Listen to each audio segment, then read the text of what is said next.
آپ صلی اللہ علیہ وآلہ وسلم نے فرمایا کہ اللہ تعالیٰ نے مجھے جس علم و ہدایت کے ساتھ بھیجا ہے اس کی مثال زبردست بارش کی سی ہے جو زمین پر خوب برسے۔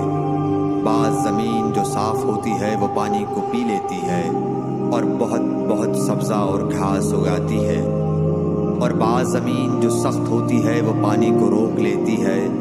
اس سے اللہ تعالیٰ لوگوں کو فائدہ پہنچاتا ہے، وہ اس سے سیراب ہوتے ہیں اور سیراب کرتے ہیں۔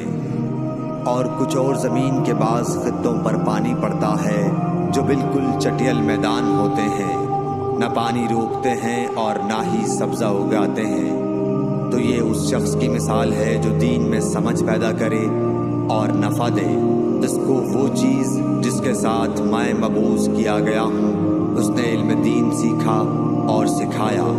اور اس شخص کی مثال جس نے سر نہیں اٹھایا یعنی توجہ نہیں کی، اور جو ہدایت دے کر میں بھیجا گیا ہوں اسے قبول نہیں کیا۔